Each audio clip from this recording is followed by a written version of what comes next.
Adventure Time ran for 10 seasons and left behind a laundry list of terrifying villains who could unmake timelines and corrupt entire kingdoms. And then there's the other list. Villains so forgettable, the show itself forgot them. Characters who got 11 minutes, a door closing behind them, and absolutely nothing else. Essentially, no fandom footprint.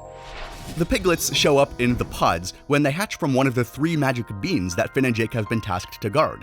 And for about half the episode, they look harmless. They're dressed in tiny little outfits, they act like babies, and they fail Finn's personality test in the dumbest way possible, convincing our heroes that there's no way anything that cute could be evil.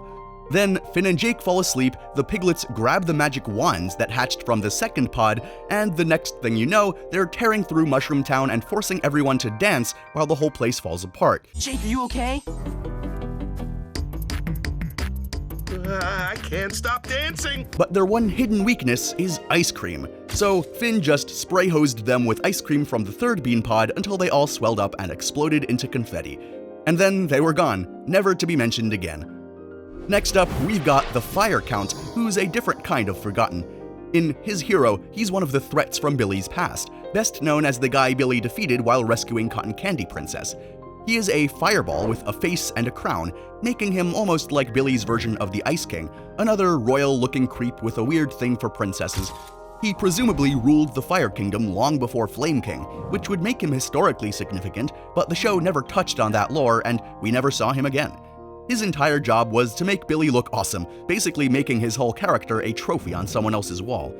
At least he was doing a job though, unlike these next forgotten characters, Wendy, Georgie, and Boo Boo. They only really got one shot to matter, and they spend that entire shot being absolute garbage. In Heat Signature, they're introduced as Marceline's ghost friends from the underworld, where the 4 of them used to be part of a gang. They team up with Marceline for a fake vampire initiation prank on Finn and Jake, making them do all kinds of humiliating nonsense, but it quickly becomes obvious that the 3 ghosts are enjoying it way more than Marceline is. What starts as a prank turns into something much uglier once they decide they actually want Finn and Jake dead. They drop them off a building and claim that's how they'll learn to float, and when that fails, they lure them back to their place and eat them. The only reason Finn and Jake survive is because Finn mentions Heat Signature, reminding the ghosts that they wanted to watch the movie too. After that, they probably just went back to rotting around 25 Blood Drive, still acting like bitter, washed-up troublemakers from Marceline's old life. But at least these 3 were dangerous when they felt like it. The cuties had the opposite problem. They felt like it constantly. They just couldn't do anything about it. The cuties show up in Conquest of Cuteness, trying as hard as possible to be treated like serious villains. They invade Finn and Jake's treehouse, threaten to conquer them, and keep acting like terrifying warlords, even though they can't walk 2 steps without crumbling, and nobody can get past how tiny and adorable they look. By the end, it becomes clear to the Cute King that brute force was never going to work for them anyway. Their whole deal can only really work when they lean into being cute, which is exactly what the Cute King does at the end when he tricks Ice King into making him a sandwich using nothing but his adorableness. After that, they pretty much just disappear. They were ineffectual villains at most, who discovered their real strength was just being too cute to fight. What do you do with that in a show where villains can literally take your magical powers away, which leads us to Flora Dolchina the Witch, who shows up in the witch's garden and completely ruins Jake's day after he eats a donut from her enchanted garden. She takes away his magical powers and promises to only give them back after making him complete a series of increasingly humiliating tasks. She was dangerous and very powerful, but in a petty and personal way. After all these shenanigans, she probably just stayed in her garden. She doesn't feel like the kind of villain who leaves home to chase bigger plans, if she even feels like a villain at all. She just seems like the cranky old lady next door who waits for the next poor idiot to step on her property and give her a reason to freak out on them again. Meanwhile, the only forgotten villain in this tier to actually get multiple episodes is Toronto, a dog who aimed considerably higher and still ended up getting trampled. This trickster is a Shiba Inu, the King of Oo's lawyer and his full-time hype man. He first shows up in Gold Stars, where he and the King of Oo teach Sweet Pea a belly dance move and use him as a pickpocket distraction. When Sweet Pea tries to back out, they threaten to make him dance forever, which goes badly when the Lich briefly surfaces through Sweet Pea and shows Toronto a vision of the void. Toronto claws at his eyes and runs screaming down the street. After that, he mostly just stays quiet and orbits his boss, reassuring him in hot diggity doom that history will remember him as a hero, which it won't, and tagging along in Bonnie and Nettie when they push into the hidden chamber under the Candy Castle. He even gets a flashback appearance in Lady Rainicorn of the Crystal Dimension, which makes sense because Toronto is a dog and the Crystal Dimension has this whole dog history thing going on. He also shows up pictured in High Strangeness and in the crowd during Skyhooks 2. When the King of Ooh finally goes down in the dark cloud, Toronto slips out through a crack in the wall with as much stolen treasure as he can carry. We see him for the last time in Son of Rap Bear running a con where he rigs a rap battle against Flame Princess, but then gets physically trampled by the crowd when they ignore his rigged verdict. Toronto wasn't forgotten so much as discarded. He was a henchman from the start, and once his boss was gone, he had no purpose anymore. Next up, we've got Torcho and Fernius, two Fire Kingdom subjects who appeared in Ignition Point, where Finn and Jake sneak into the Fire Kingdom to retrieve Flame Princess's scented candles and accidentally walk into an assassination conspiracy. Now guess what we're gonna kill Flame King with? A conspirator with a hiss voice. These are Flame King's niece and nephew, and they're out for revenge because he murdered their father, his own brother, to take the throne. You cannot quench the flames of revenge! You snuffed out our father to become king! They sneak into the Fire Kingdom disguised as executioners and try to extinguish him with ice, turning the whole situation into another example of how messy the Fire Kingdom's royal family really is. After they fail, Flame King throws them into the punishment room, and that's basically where the show leaves them. The series never really follows up on their story, even though they feel like the kind of characters who could have returned during FP's coup of the Fire Kingdom. We actually do see Torcho again outside the show, appearing in the video game Adventure Time Pirates of the Enchiridion, where she's shown to have been living on Firebreak Island after being exiled by the Flame King, but there's no information on Fernius' whereabouts. That is everyone with essentially no fandom footprint, but let us know if we're wrong here and you really love these guys. But the next tier is a little different. These are ones that people have actually heard of and know a bit more about. Vaguely, if you squint a bit. They are the lesser known, characters who left just enough of a mark that someone, somewhere, remembers them. First up, we've got the WWolves. They showed up in the episode Donnie in Season 1, and are genuinely one of the more unsettling villain concepts in the whole show, in a fun way. They look like werewolves, but when you confront them, they tear off their own skin to reveal a business suit underneath and start telling you exactly why it is that they do what they do. They want to eat and terrorize the house people, and they'll keep coming back as long as the obnoxygen keeping them away is gone, thanks to Finn and Jake, of course. The show doesn't mention them again, but they're probably either still waiting for Donnie to leave again somehow, or maybe if they've already eaten the house people, then maybe the Cosmic Owl has already dealt with them, or maybe they've just moved on. One of them does show up dead in the first Dead World in the Together Again special, so take that how you will. But really, who knows what happens to the rest of them? Maybe they got higher into the Dead World, or maybe they're not dead yet. They really just felt like the kind of goofy threat that Adventure Time could have done a lot more with. Now, the Demon Cat, the Bucket Knight, and the Guardian Angel all appear in the same episode titled Dungeon in Season 1, where Finn goes into a dungeon alone to prove that he can handle himself without Jake, and runs into all three of them one after another. The Demon Cat is probably one of the most iconic one-off villains in the series, and gave rise to the infamous line, "I have approximate knowledge of many things." He knows almost everything. He almost knows Finn's name, calls him Frank, and he almost knows a lot of other crucial details.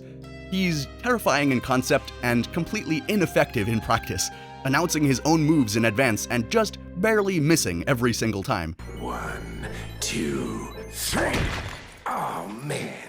Well, there's only a few more places to look. He never came back, but the approximate knowledge line became one of the most quoted things in the entire show. So much so that Gears of War 4 has an achievement named after it. After this one appearance, the show got everything it needed from him in this episode and had no reason to bring back a villain who announces his own attacks. Next, Finn runs into the Bucket Knight, who is on the complete opposite end of that. He has no memorable lines, no motivation, no backstory. He's just this loading screen NPC between the two more interesting encounters. He's a knight who carries a bucket of water and can grow very large when doused by it.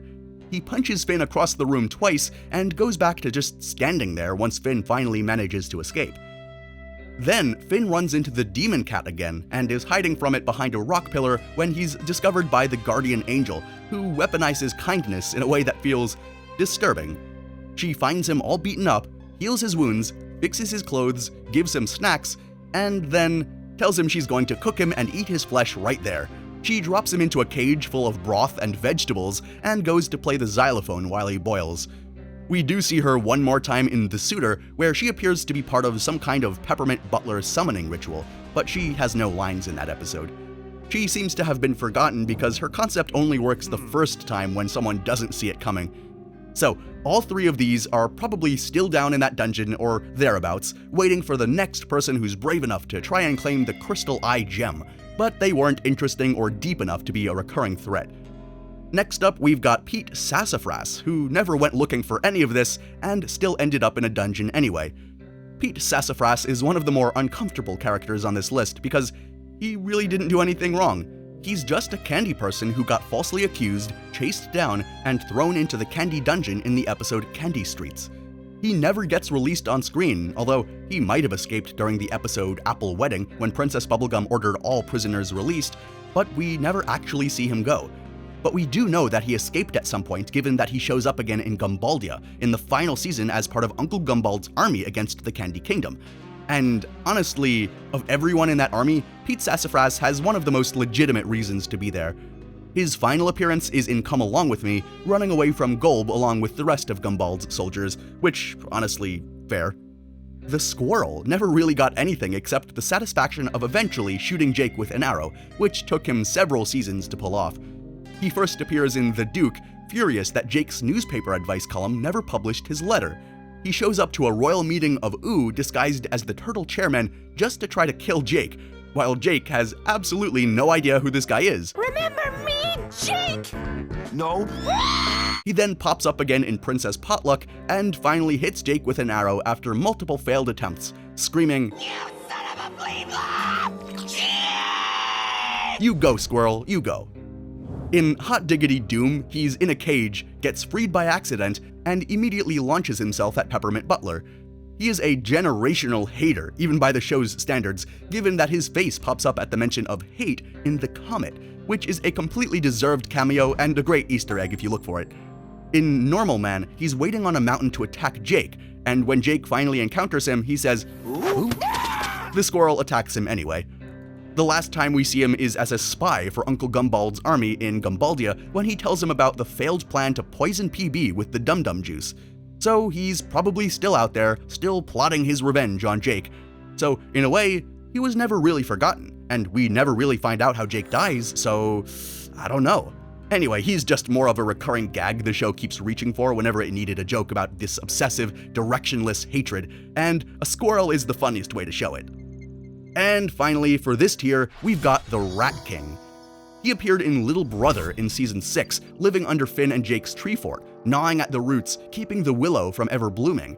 When his cloak comes off, he turns out to be a swarm of rats with a single crowned head on top, which is one of the more genuinely unsettling images in a show full of them. He's the kind of villain who's been there the whole time without anyone knowing, which is scarier than most of the threats that just announce themselves. In the end, he gets defeated by Kent, a worm who is a few hours old and has no concept of wealth or death, and never comes back either. The tree blooms, the Rat King's teeth are broken, and now he's just down there with no teeth, which is probably the worst fate for someone whose whole identity was just gnawing on things. Which is probably the worst possible fate for someone whose whole identity was gnawing on things. Now these are the villains who actually made an impression. They got real episodes, real stakes, and sometimes real conclusions, which makes it even more interesting that most of them still ended up forgotten. Fight King at least got a clean ending. This decrepit corpse showed up in Morituri di Salutamus in Season 3, trapping the souls of fallen warriors in his arena for centuries, forcing them to fight forever while he fed off the violence. Finn figured out that Fight King's sword was his soul jar, so he tricked him into handing it over and broke it.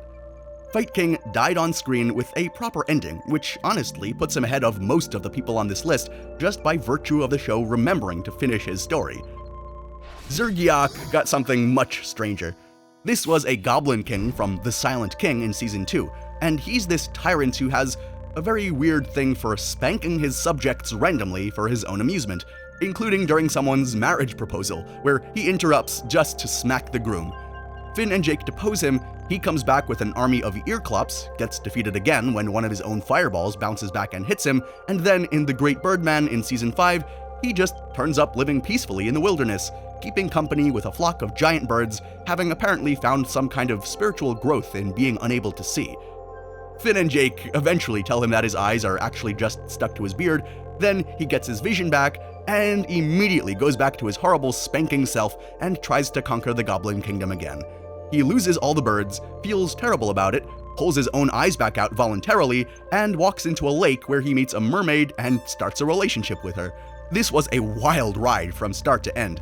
The Adventure Time Encyclopedia also mentions that he owes Hunson Abadir money from a poker game, which is a completely separate problem he'll have to deal with eventually, and who knows how he ended up in that situation. So, as of the end of this show, Zurgyak is eyeless, in a lake, in a relationship, and in debt to the ruler of the Nightosphere. Some people's lives just go like that, I guess.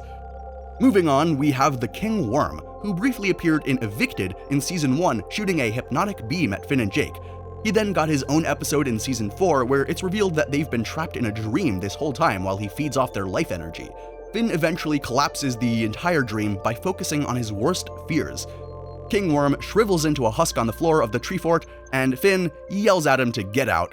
So whether he actually died or just crawled somewhere to recover was never confirmed, and maybe he's not interesting enough for the show to go back to it, but hey, a worm with hypnotic abilities? That's some creativity right there. Next up is Penny, who showed up in City of Thieves in Season 1. She told Finn her flower basket had been stolen and convinced him to go into the City of Thieves on her behalf. He found the King of Thieves' chest and opened it to find a bunch of gold, no basket. All she wanted was the treasure and used him to get it. Finn felt so guilty about losing his purity from stealing something that he bathed her with a bar of soap that he stole specifically to cleanse her. She seemed genuinely like she changed after that, hugged him goodbye, and then picked his pants and shirt right off his body on the way out.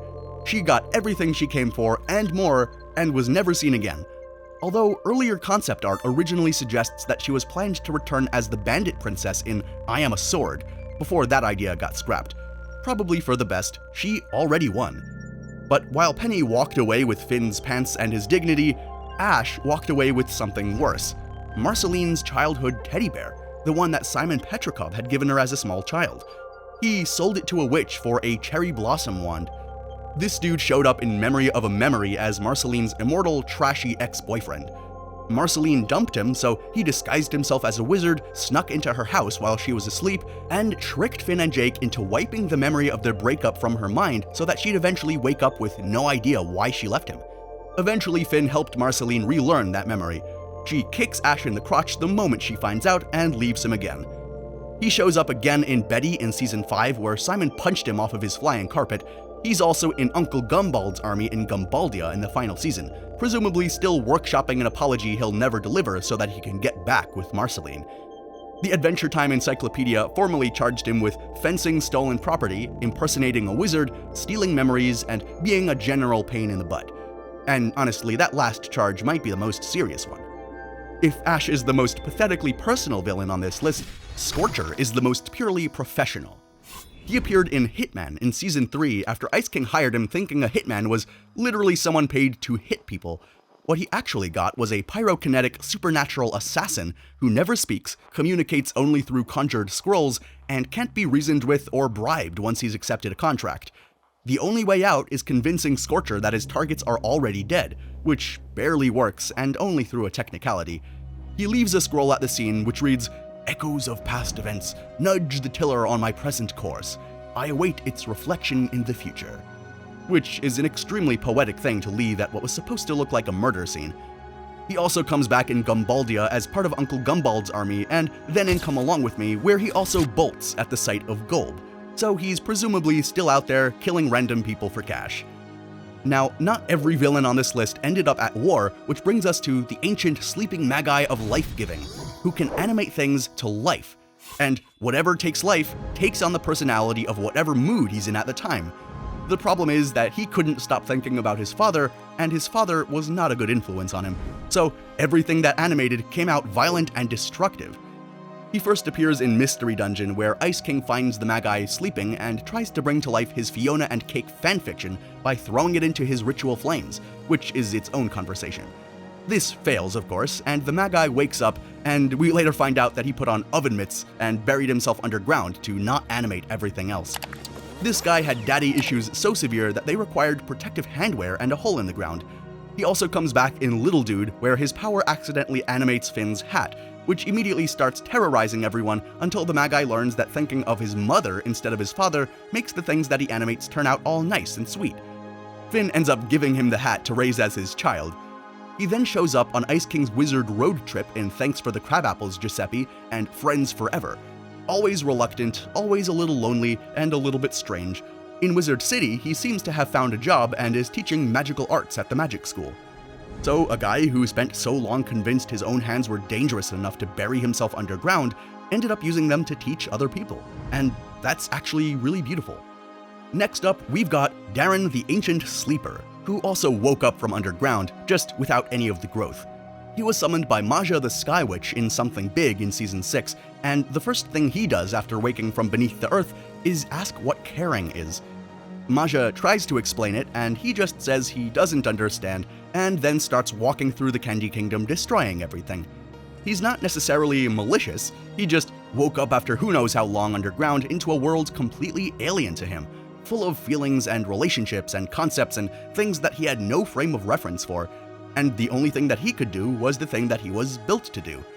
Finn kills him by diving into his head and destroying his brain seed, and Darren's last words are just, "Thank you." So, more of a sad story than the previous one, but at least we saw his end. After Darren, we've got another character who doesn't know what caring is, but for very different reasons. Wyatt is Tree Trunks' ex-husband who showed up in Apple Wedding in Season 5, sitting at the bar, nursing his feelings, and stealing her pies while wearing tennis rackets on his feet to frame a shapeshifter for it. He pops up again after a bunch of other episodes being his same old insufferable self. By Together Again, we see him in the first Dead World, the place reserved for the worst souls. When Finn liberates every soul in the special at the end, Wyatt is the only one who doesn't get out. Pretty deserved if you ask me. He's just a nasty guy. Next up, we've probably got the creepiest character in the show, the Stag. This one is a different kind of problem entirely. He showed up in No One Can Hear You in Season 3. He broke both of Finn's legs, knocked Jake into a brain damage spiral that lasted 6 months, and spent that entire time collecting candy people in the sewers by licking them and sticking them to the walls. His front hooves are also gloves. He has human hands underneath and wiggles them in just the weirdest way. Creepy. He also appears one more time in Sons of Mars, where Magic Man turns him into a telescope, and then he was briefly candified during Hero Heart before being turned back to normal in Skyhooks 2. How he got changed back from the telescope part is one of those questions the show clearly had no interest in answering. There is a fan theory that he's based on a cryptid called the knot deer, which is an animal that looks almost right but isn't quite, and that framing fits him better than any official explanation the show could have given. The less said about the stag, the more terrifying he is, and the show seems to understand that and lets the horror ride. And finally, we have AMO, who appeared in the two-parter The More You Mow, The Mo You Know, in Season 7, which starts as BMO's birthday episode before quietly becoming one of the more unsettling things the show ever did. AMO was Mo's first creation before BMO, built purely to receive love rather than give it. And the problem with a machine that can only take is that it eventually empties every room it's in. Mo had to lock him away. So, AMO disguised himself as Mo, showed up at Finn and Jake's house, and tried to isolate them from everyone else until BMO figured it out, and the whole thing ended with AMO falling off a cliff. He also appeared in BMO's dream in Orb, then in Come Along With Me, where future BMO has AMO's emptied shell sitting in his house, and appears to be trying to put him back together. A machine built to be loved that couldn't stop driving people away, still being held onto a millennium later by the one person who never gave up on him, because BMO is just that loving. Adventure Time definitely had a villain problem. It kept making a lot of really interesting ones, and then just walking away from them. Most of these characters got 11 minutes and then never showed up again, or maybe showed up a couple times but never got their full story arc. Shout out to Ricardio, one of my favorite villains. Some of these villains definitely deserved more. Some of them absolutely did not. Either way, if you want to see what more OO has to offer in terms of lessons that we can learn, and you want to see some villainous behavior from our favorite character, make sure to check out our episode on Finn and the good and bad that he does. Also, while you're there, make sure to like and subscribe, and comment down below this video what your favorite villain was. Alright, see you in the next video. Peace, guys.